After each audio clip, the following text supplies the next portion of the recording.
This.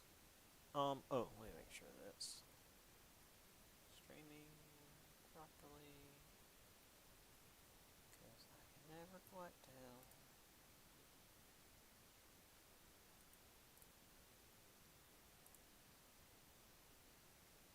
Great.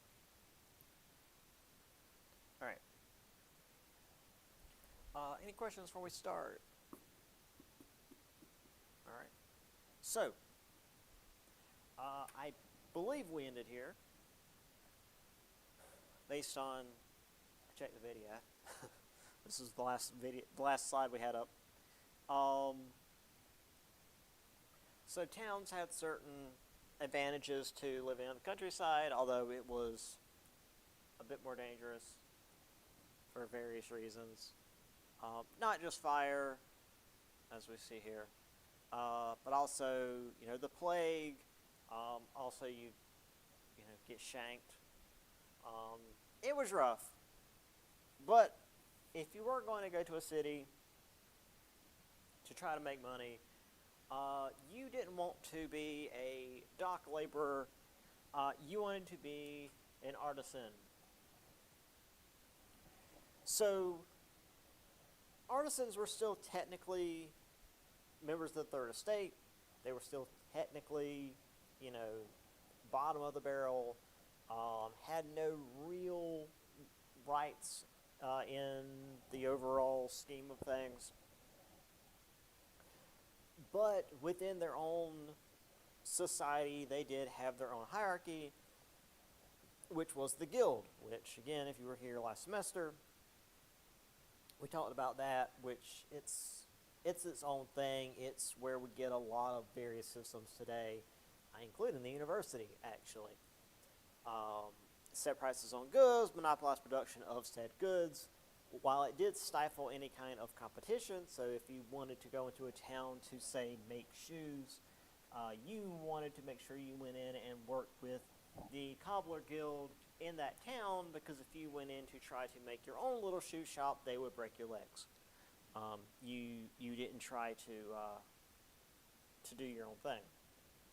Now that said, while it did mean that prices would be whatever the guild set it at, it also meant that those goods would have a guaranteed quality, because,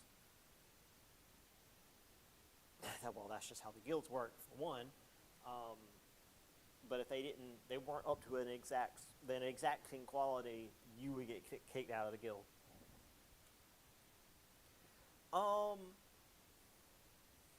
So yeah, artisans were not laborers. Were not just laborers. They were craftsmen. Shoemakers, paper makers, tailors, bell makers, etc. Like I've said before in my American history class, Paul Revere was a silversmith. He would make things out of silver. So these more, I guess, I don't want to say high quality jobs, but the high paying jobs of making things. And become a master in a guild was very difficult, and indeed, one could argue is somewhat of a pyramid scheme, because, as I said, there was only one guild of each type of business in each town. So again, if you were going to be, say, a tailor in this town, if you lived in this town, you would start out as an apprentice. You would start working as a tailor from literally childhood. And in the tradition of guilds, you would be basically adopted into the family of the master of that shop. And early on, you would do really basic crap. I mean, you would sweep out the shop, you would get beer for the workers, just real menial stuff. But you would gradually learn the process. And you would eventually go up from apprentice to journeyman, which is where you would say for most of your life, journeymen are the ones that do most of the work. They are the people who are both skilled, but also not the master of the shop. Excuse me, of the shop, because there is only one master of a guild. So there's only one master of any type of guild in a city at any given time. But there's always going to be a lot of journeymen, but only one of them can ever be the master of that guild. So a lot of them are going to die journeymen. They're never going to be the master of that guild. So it feels like a pyramid scheme. It feels like somebody is losing out at the end. But it does mean they're all working hard to get that position, I guess. So here you have these various artisans and sort of.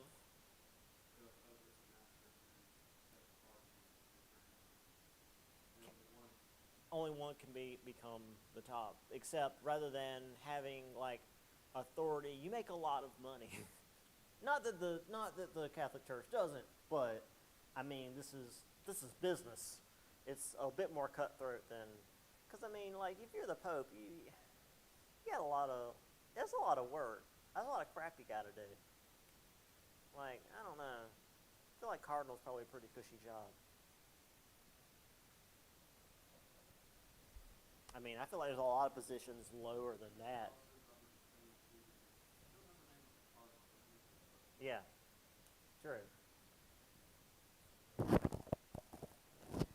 Now, obviously, the artisans were the minority. You don't have a town that's nothing but rich people. It just doesn't work that way. The most of the people were the poor. They were the menial, unskilled laborers, and they were the majority of the population. Destitute, poor, orphans, widows, prostitutes, drunks was most of the population. And to survive, many relied on charity, which was typically through the church.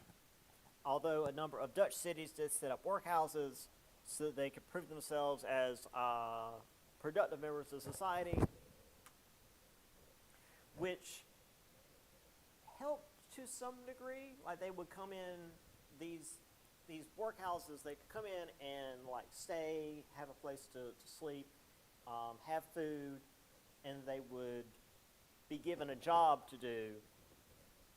And while they would only be able to keep a percentage of whatever they made for that job, because a part of that would go to the workhouse to pay for housing and food for the entire thing, they would at least make something, and maybe eventually be able to pull themselves up.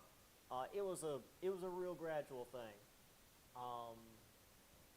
but you can't. The church, if relying on the church is if the church feels like helping you that day, and if you're the right religion.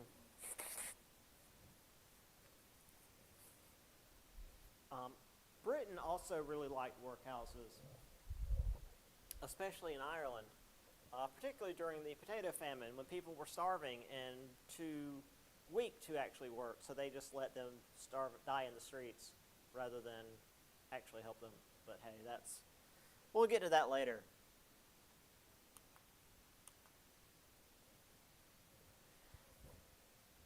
So during the 18th century, towns did grow pretty substantially, but the majority of the population were still in the countryside, as either peasants or serfs. Now, again, when you hear peasant, that typically gives you the mental image of this like poor farmer with like threadbare, like hemp, almost just like a potato sack as clothes, Um, peasant just meant not noble. Many of them were, or some were actually prosperous landowners. They traded with towns. They were well off. Most, though, were bound by contracts with the nobles, and this went back generations because, again, the majority are always going to be at the bottom of the rung, or the bottom of the ladder, because that's how society has run forever. So I believe I talked about serfdom before, but here it actually is in the notes. So as peasants were tied to the landowner, serfs were actually tied to the land. Peasants could move as they wished. Serfs were not. Serfs could not leave the land that they were born on. And if the land was sold, they also were sold. They were, again, part of the land. Not technically slaves, but basically slaves. They worked the land, they produced for the landlord, and they were not allowed to leave. So, yeah, basically slaves. In Eastern Europe, there was a period in which church lands were seized by the governments and sold to nobles, and there were rumblings of, hey, maybe the nobles will decide to set the serfs free because now the church isn't in charge of all these serfs now. Well,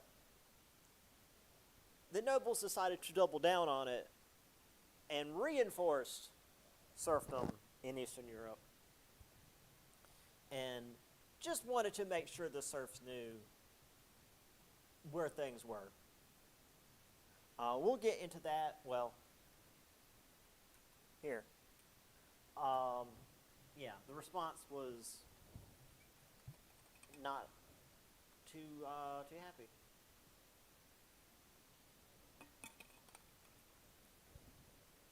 Oh, also, I should mention that serfdom ended in Russia before slavery ended in the United States.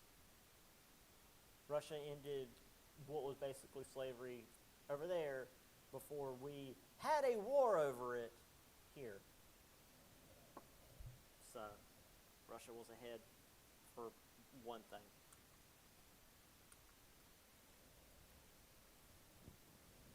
So, technically, peasants had some level of legal rights, but also most of them could be just overturned by nobility. Vetoed, essentially. You know, the peasant has, they have basic, rights to life, etc., but nobles' rights were just that much more, and if a noble decided that they wanted to take things from the peasants, they could. Which typically resulted in, nobles assaulting peasant women. So a lot of times this would lead to peasants rising up and murdering lots of nobles, and then the nobility getting an army together and slaughtering the peasants. So this was a pretty common back and forth in Europe at this period. There was one particular uprising led by Emelian Pugachev. I can at least say Pugachev because we talked about him a lot in my Russian Empire course, I believe it was. It was like the very end of old Russia and into sort of modern Russia. And Pugachev was like a major, really boogeyman for a lot of this era. So he was a former He was a former soldier. Led a rebellion in the 1760s and 1770s against Catherine II's use of the second serfdom, because again, this idea of, oh well, maybe we'll have our freedom, so people are gearing up for that, and then it's snatched away, and they don't take that well. Tens of thousands of serfs and nomadic tribesmen joined Pugachev. He promised land, food, and arms. They killed 3,000 landowners, clergymen, and officials before the Imperial Army eventually stopped them. It should be mentioned that it was never because of the numbers we're looking at here, it was never really officially documented whether or not they confirmed Pugachev's capture or death. So, for decades after, there were scares of Pugachev's been sighted in the countryside. He's gathering rebels again, and the nobles would freak out and like send armies into the countryside to try to find him, and nothing ever came of it. But I mean, for literally decades after this, he was the boogeyman that the nobles would just shit themselves over because of how much damage he caused in a relatively short period of time.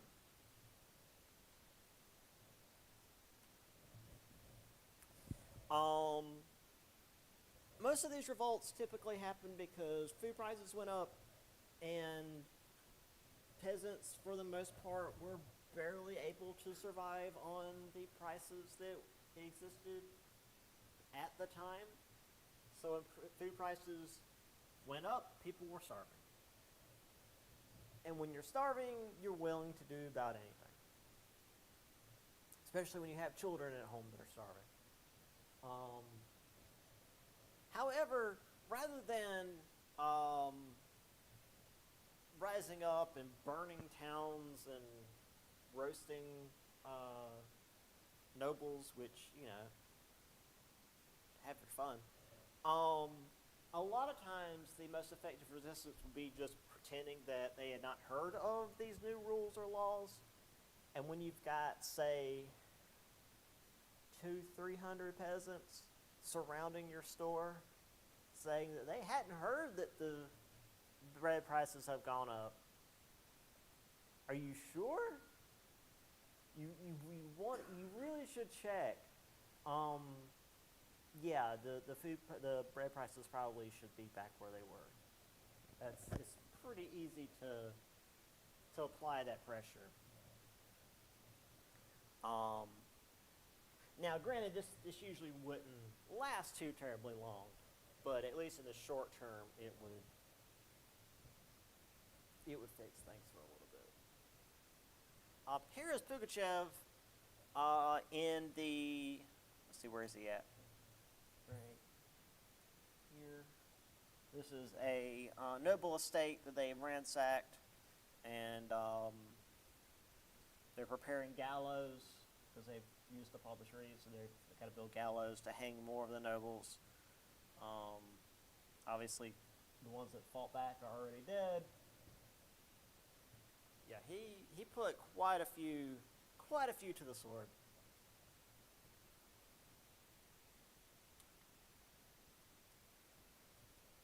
All right.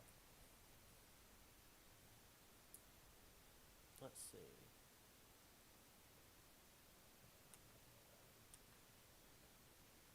So,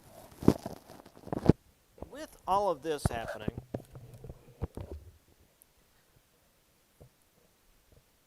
peasants would often simply get up and leave, from where they were living, which led to waves of migrant workers. They go from place to place to sell their labor. Merchants, travelers, religious centers, debtors. There were lots of people on the road at this time. Lots of people traveling, going from place to place, just trying to find work in order to survive. However, having this many people on the road desperate to survive meant that many just became bandits because, hey, if you've got merchants, travelers, religious dissenters, people that might have money on them, rather than looking for a job, why don't you just take money from the other people that are out on the road that aren't really protected? So this led to the roads becoming extremely dangerous. Whereas prior, the Mediterranean was seen as being just haven for pirates, which it continued to be well into the 1800s. So yeah, the roads went from this place to go and seek opportunity to now it's really super dangerous because everybody's trying to go out and find opportunity and nobody's finding opportunity, so the only opportunity they can find is becoming bandits. So the response to that was the army coming out, imprisoning, flogging, or pressing these vagrants into naval service, which of course just made things worse for the Third Estate. And just as a reminder, the whole naval service thing, there's like a 50% chance of dying of disease just being on a ship. Like, I'm not talking about going into battle and getting hit by a cannonball or, struck by debris, or just shot because you're also shooting at each other with muskets and whatnot. Just dying of disease. Never actually seeing combat. It's like 50-50. Being pressed in a naval service sucked. So you didn't want that. That was very much a punishment. And also like being in prison. Again, like because this is the 1700s. This is around the time of the American Revolution. We lost more people who dying in prison after being captured by the British than actually dying in battle against the British, because nothing that the British did in particular, just being in prison back then, the conditions were so bad you would just die of disease. So a lot of this meant you were going to die.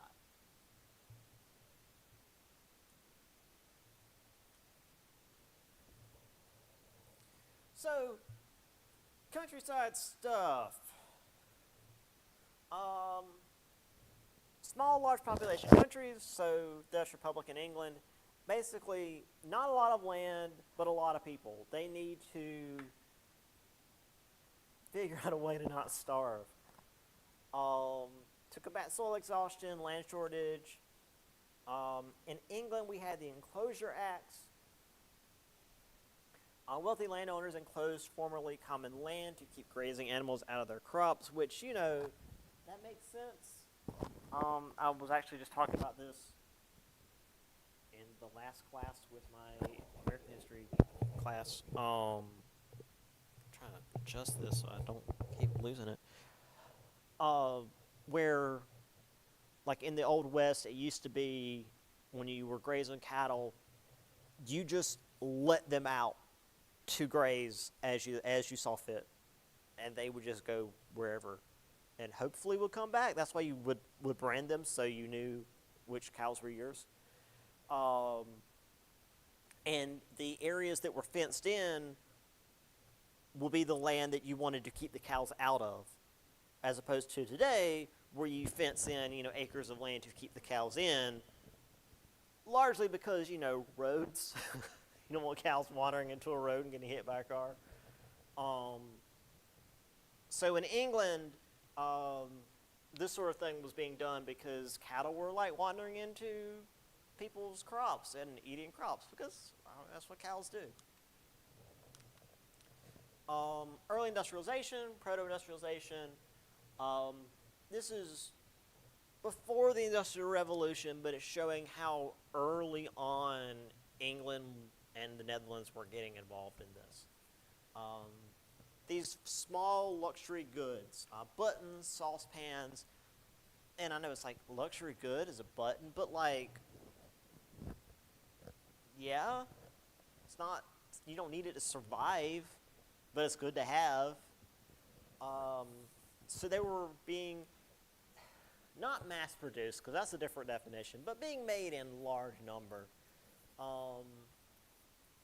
because that's becoming the new trend. That's becoming the new thing, and you can make them in large number if you concentrate on just making, say, the buttons or saucepans. If you're just making clothes and you're making buttons like off to the side separately, that's a separate, like, labor-intensive process. But if you're only making the buttons, it's easier. It's the whole separation of diversification of labor. So this all led to the cottage industry, which is, I'm sure, something you guys have heard of before. This is like a second grade thing. This centered around cloth making. Merchants would bring cotton or linen into a village. Weavers, which were typically women, would take it and turn it into cloth, and then the merchants would buy back that cloth for a profit. And then the merchants would then take that cloth into towns and sell it for cheaper than the guilds would, and therefore be able to undercut the guilds. So everybody makes a little bit of money, but specifically, rather than using what would eventually become factories, you've got these little cottages where women are working with their thread, the spinning wheels, and the looms. That's the word. And the cloth makers and all these different little machines that you would have in a home to make cloth and then selling it for a profit rather than just using it for your own household.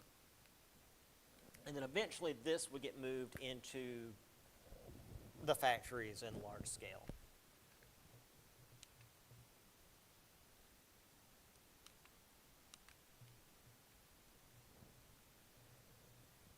So, as far as the commercial revolution, this was due in part to the shift from the Mediterranean to the Atlantic. Obviously, Venice didn't really benefit from this because Venice was the Mediterranean in many cases. When it came to Britain and the Dutch Republic, they benefited substantially because they were like the big, not quite colonial powers yet, but they were the big trading powers at this time. Also, modern banks.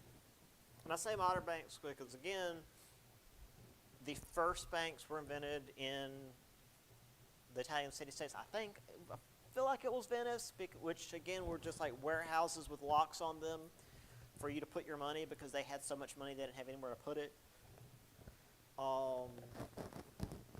These banks, though, were more like modern banks, where you didn't just put your money, but you could get loans, you could deposit and have it secured by the government. So, if, say, the warehouse were to burn down, your money wouldn't all be gone. It'd be secured by, the state. Charter companies, also similar to, that's actually something we get to later, limited liability companies. Basically, if you buy a share in a charter company, same here, you only paid for that share. And if that company went down, you only lost the share you put in. Which I know is like, okay, what's the big deal?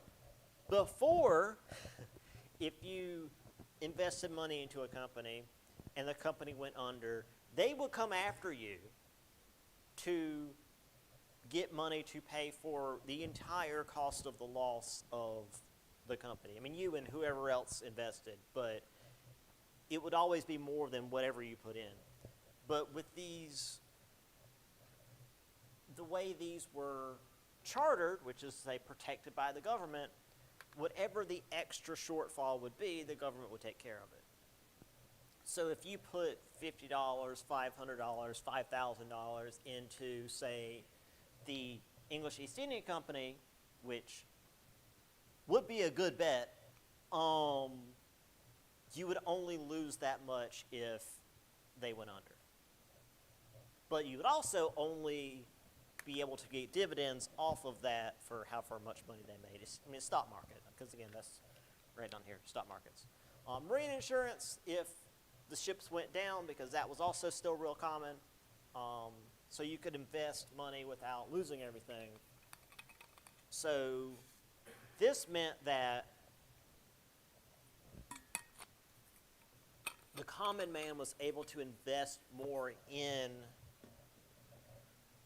the expansion of the empire commercially, which allowed for the empire to expand more than it would through just sheer militarism.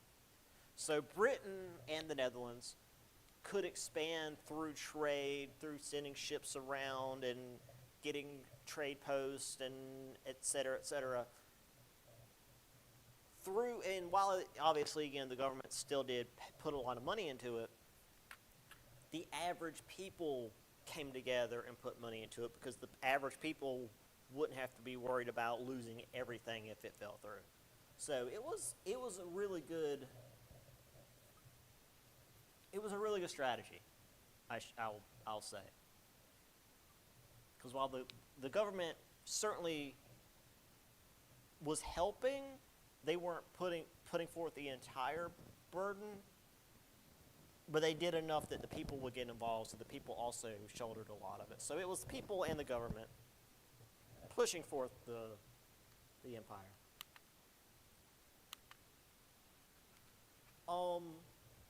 Which to a degree led to this idea of free trade, which we'll talk more about a little bit later with Adam Smith and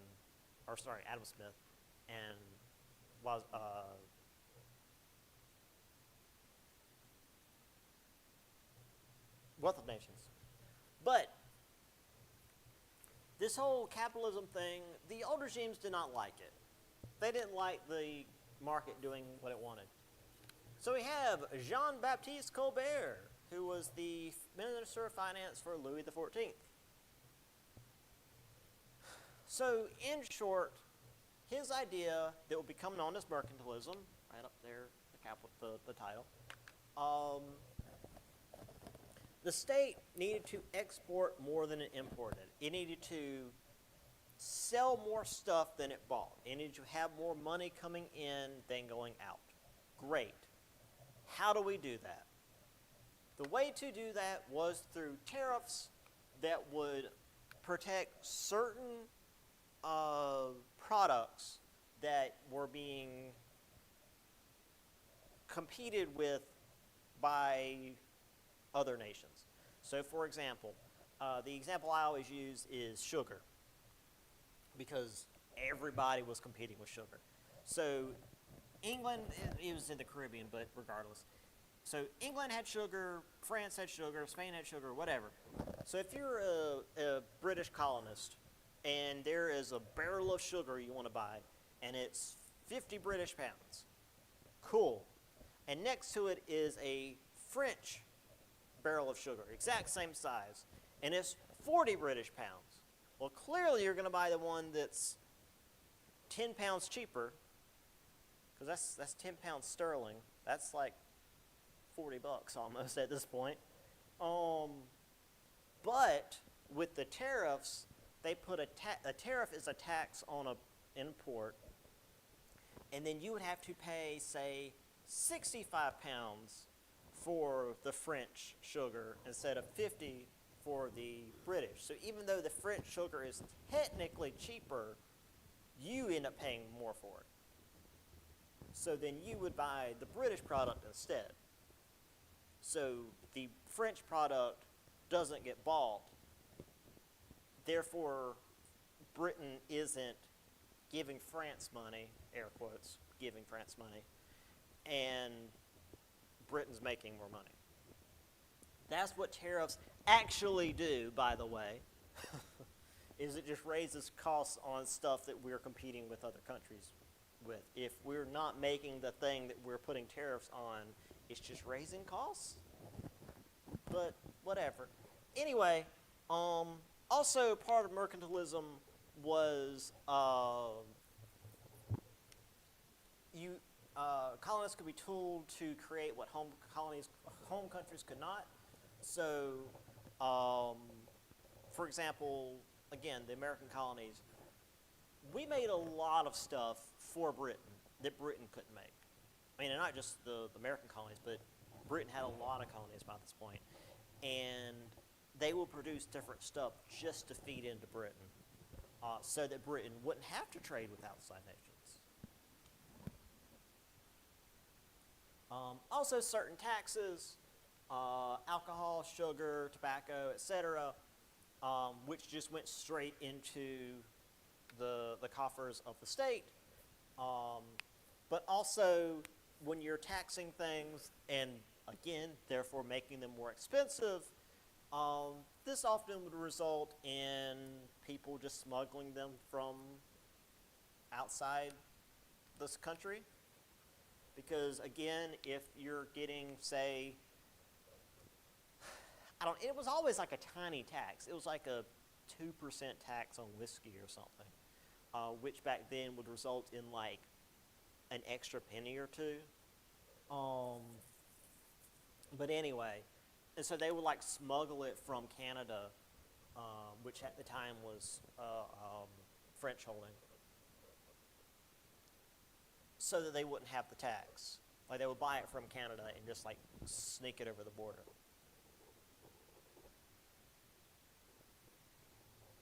Which, by the way, is how people would get around tariffs back in the day. But I mean, I don't think you can really do that with like shiploads of steel. Anyway, Columbian Exchange, again, if you've taken my American history course, you've seen this.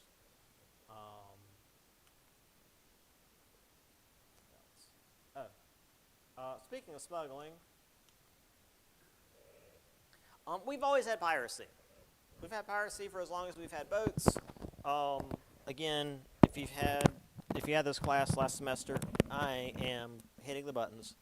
Like we talked about the sea people in like the Bronze Age. They were sort of technically pirates. They were seaborne, raiders. But as far as the high seas, like the deep ocean, that existed back with the colonies in the New World with Spain, because Spain was stealing lots of gold from the Americas, particularly Central and South America. And they had these big treasure galleons filled with gold that were not very well defended and were not very not very fast, because, I mean, gold's heavy, and they're packing it with as much gold as they could fit. So it was very easy for pirates to take these ships, and not just pirates, but privateers. If you're not familiar with what a privateer is, that's just a pirate that has a letter of marque, which is to say they work for the state. Sir Francis Drake was a privateer. He was a pirate that worked for Britain, specifically Queen Elizabeth I.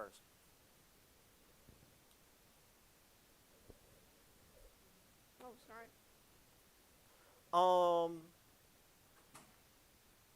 And as I mentioned with smugglers, with mercantilism, smuggling was on the rise. Taxes on commodity rose so high that many people couldn't afford them. One such smuggler was John Hancock. He made a ton of money smuggling tea and rum. And then in France, smuggling salt was apparently the big thing. Which, I mean, I guess you need salt back then to keep meat from going bad, so it makes sense that that would be a highly sought after thing. It's just funny to think of John Hancock as a rum runner, considering like that's kind of a different connotation now with, you know, the Prohibition era and like the rum runners in the mountains and stuff.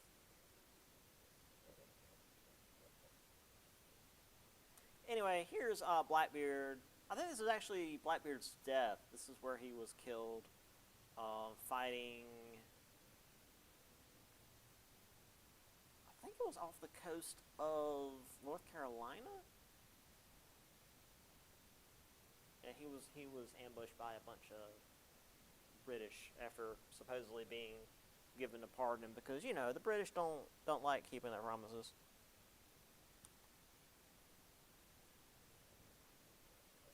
All right.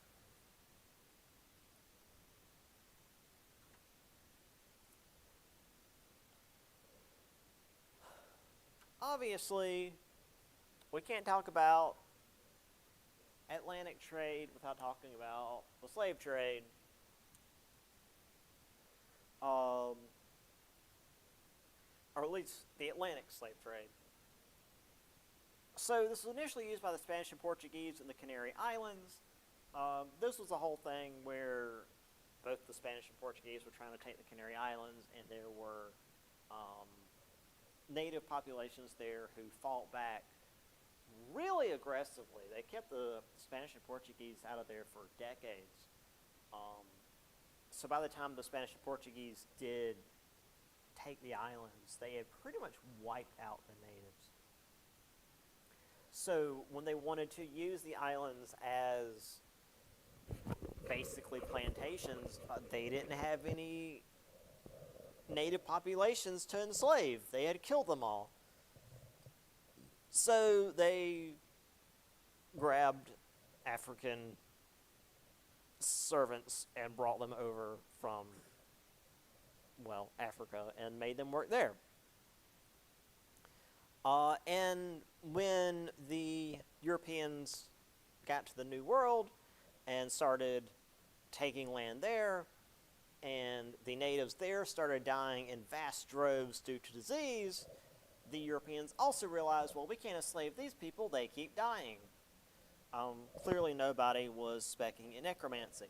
So, instead, they decided to go with slavery again, and began importing slaves from Africa, which apparently was cheaper than just bringing in peasants.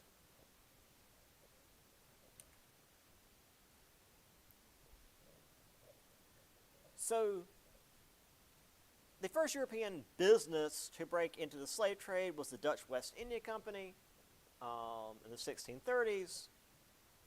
Prior, they had been purchasing slaves from African kings. They had been taken in tribal conflicts because, I mean, this was a common thing in European practice as far back as, I mean, I would say the Greeks, but probably even further back, where after a battle, whatever soldiers were taken as prisoner, rather than just be kept in like a prison camp, they would be put to work.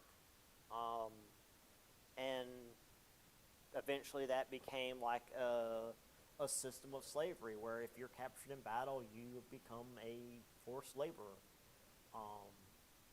And it had degrees of that between Greece and Rome.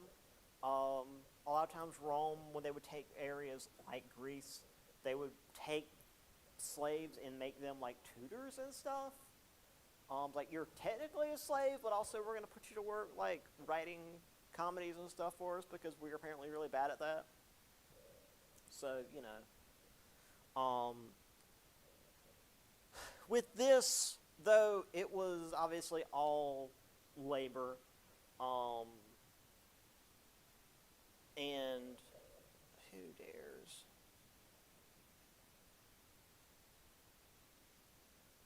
Oh, next again?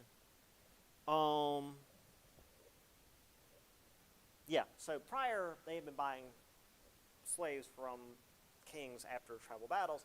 With this, the Dutch West India Company was just going in and capturing people themselves. By 1780,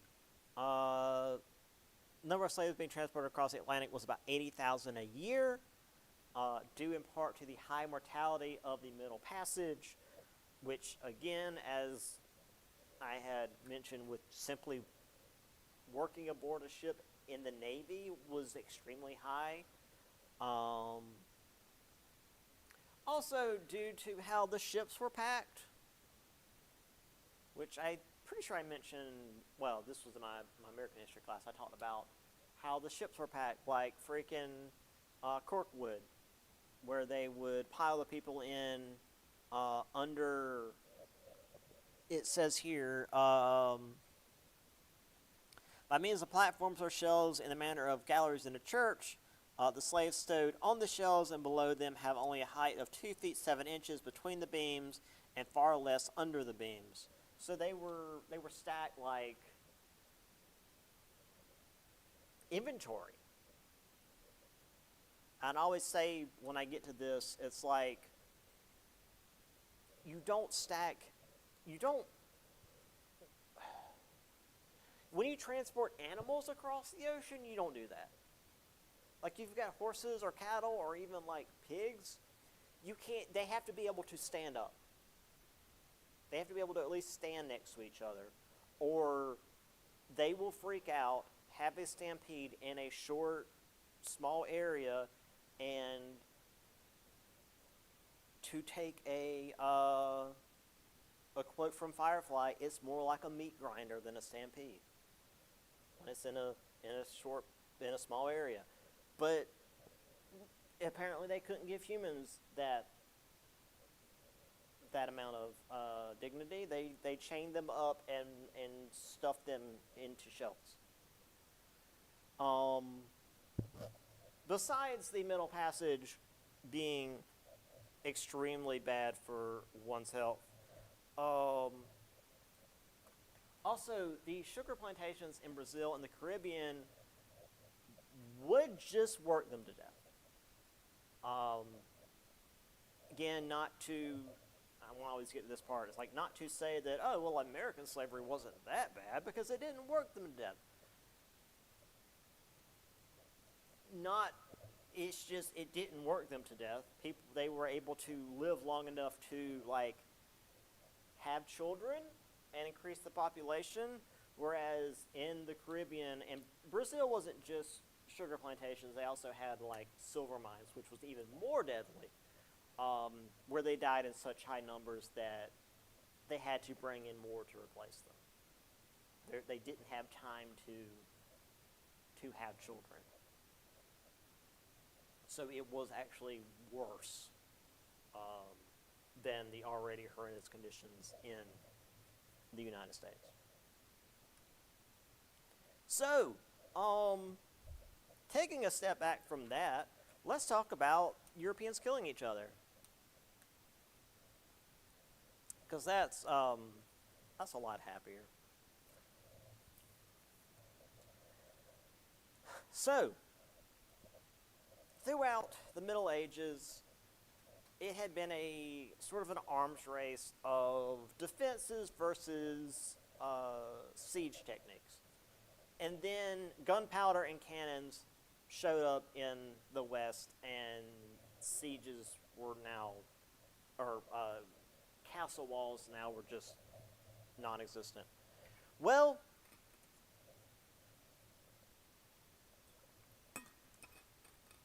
with this military revolution and the Renaissance era, they began angling the walls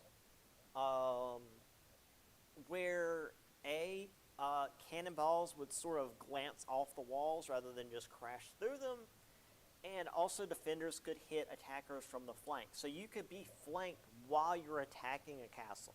I've got images, but it's pretty cool. Also, flint muskets and just use of muskets overall. Um, Flint muskets could be fired in wet or rainy conditions, which previous matchlock muskets could not.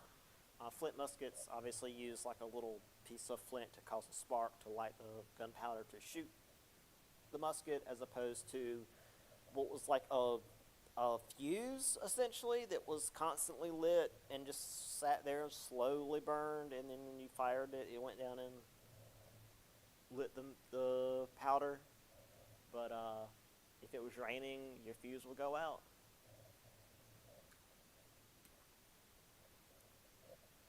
And as I mentioned with Gustavus Adolphus, we had the Dutch leading the way with volley firing techniques.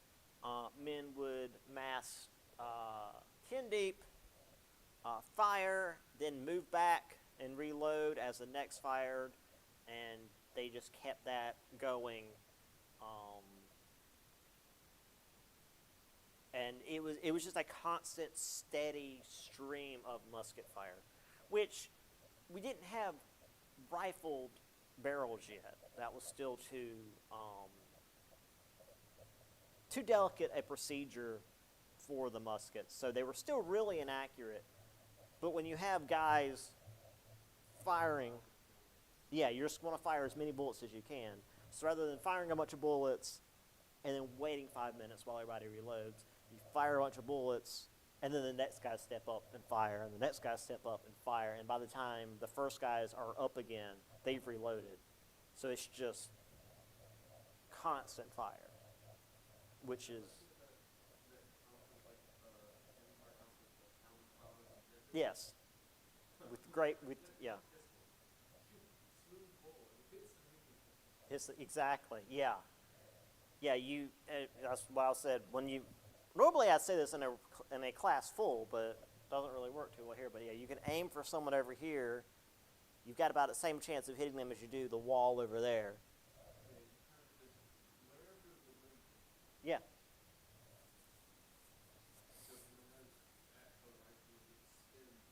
It keeps, yeah.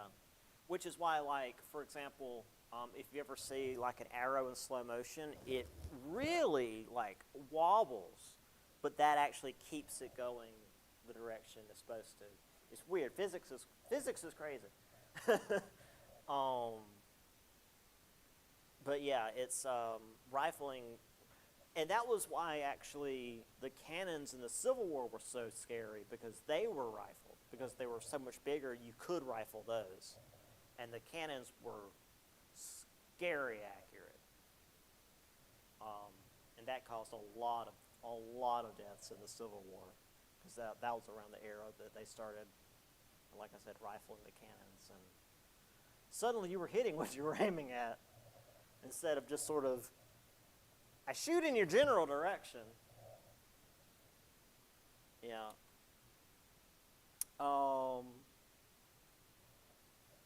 Also, warships and cannons. As I said, the cannons were made out of brass, like Gustavus Adolphus used.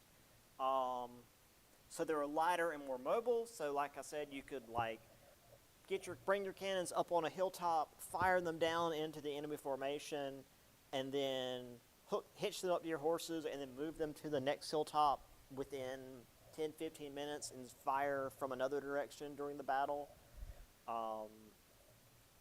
And it is a strategic masterclass, really, compared to before, where you have your cannons, and that's where they live for the entire battle. And then also the Dutch began making 40-gun frigates, which is insane. I want to say that's 40 guns on one side of the frigate. And then also breech-loading cannons. So, and I'll pull this up. Rather than you having to pull the cannon all the way back and load it from the front, you could pop the back open here and load it from the rear, which is significantly faster because, again, these things are heavy. Now you just pop the rear open. You still got to swab it because you don't want any burning embers in there when you put the powder in. That caused quite a few deaths. And then I guess you would load the ball in first, and then the powder charge, and then close it up and fire it. But yeah, pretty impressive feat of engineering there to be able to have the breech strong enough to withstand that blast.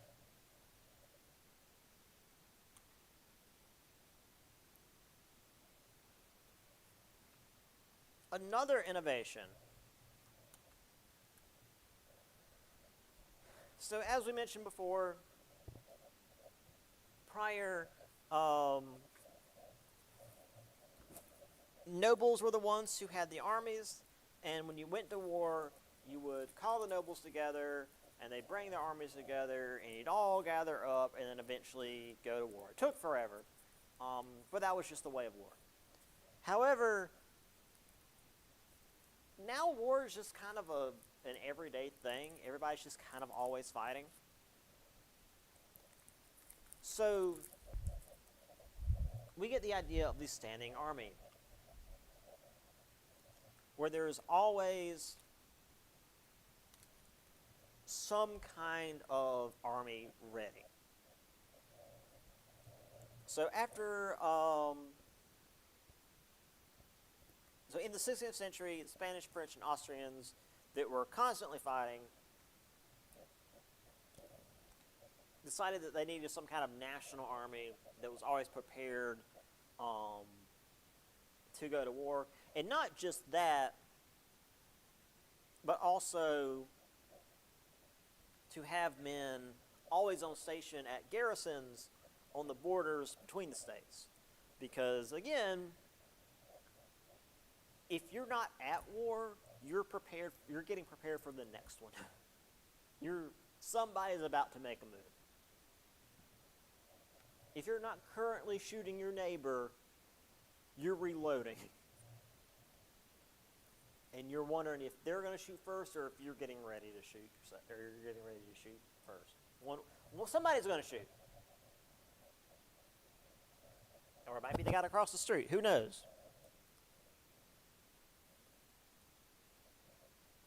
Meanwhile, in Prussia, they had a 1 in 30 conscription ratio, which meant that 1 out of 30, I guess it was specifically able-bodied men, would be conscripted into the army, compared to 1 in 100 in most other nations. Which meant that, excuse me, most of their troops were native Prussians. Now, other armies, other nations used mercenaries. Now, today, mercenary is kind of a dirty term, which, I mean, fighting a war for profit ain't great. But back then, mercenary meant that you were professional. Because typically, if you were a conscript in an army, you usually knew which end the gun shot out of, and that was about it.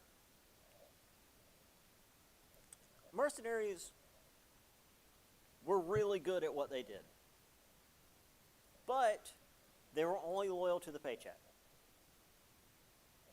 So if your military was, running out of money, your mercenaries will leave.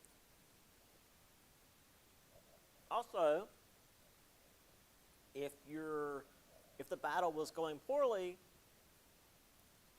the mercenaries would find it in their best interest to leave, because you can't spend money if you're dead. Whereas an army that's mostly Prussians would be more inclined to fight to the last for their homeland. Whereas, again, a mercenary company is probably not going to fight to the last for some dude that's paying them. And apparently, this is something I learned recently, during the Renaissance, there were a lot of, I mean, there was a lot of fighting between Florence, Florence was one of them, the Italian city-states. And so they would hire mercenaries to fight for them. And a lot of times, the mercenary commanders would meet in secret and decide on how the battle would go beforehand, and basically have a mock battle. But it'd be, stationed outside the city, so you can't really tell they're not actually killing each other. And it's like, oh, well, this side won, or oh, that side won today. And they would basically be doing what today we call a reenactment. But they'd be fake fighting, and both sides would be getting paid, and they would do that for years. So, sometimes that would happen. I don't think it happened quite as often with this, but it happened in Italy. Here is the Prussian army. I'll get more into that next time. But Prussia actually was one of the first armies to issue uniforms and dog tags. Actually, no, the dog tags were the Franco-Prussian War, so we're not there yet.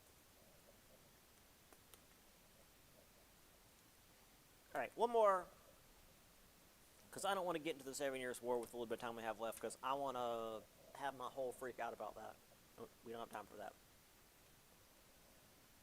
So, to pay for all this, these new fortifications, new equipment, cannons, muskets, and indeed uniforms, and to pay and feed these big armies, the big empires of this era became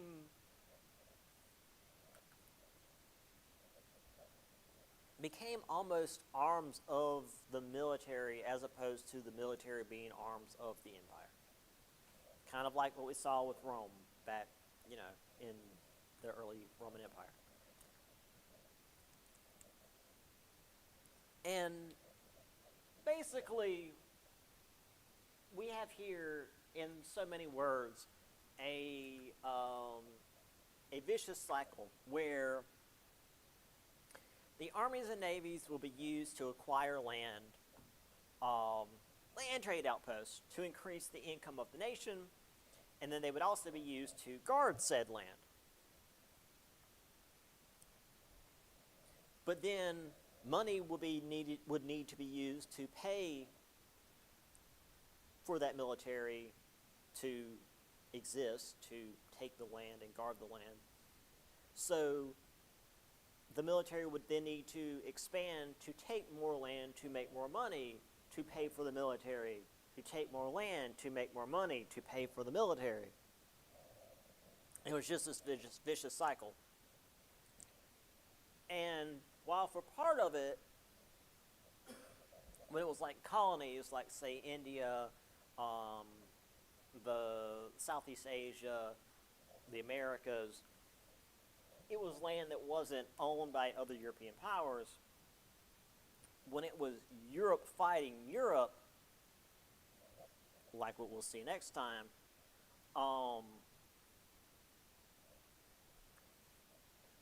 you can't, like, France can't take a bunch of land from Germany and then just use that land for decades and make a bunch of money off of it without Germany hitting back really soon. You can't just knock out a whole country in Europe. So yeah, I mean, I can't look this far back and say this was sort of already leading to World War I, but I mean, the pressures were already starting. I mean, obviously we've got, Napoleon well before that. And Napoleon really was actually sort of the start of what would lead to that, but we'll get to that later. All right, as I said, I want to talk about this in great detail, so we'll end here. And since it's already Wednesday, I'll see y'all next week. Hopefully, Monday. It's not supposed to do anything this weekend. Knock on wood. But yeah. So, see y'all next week.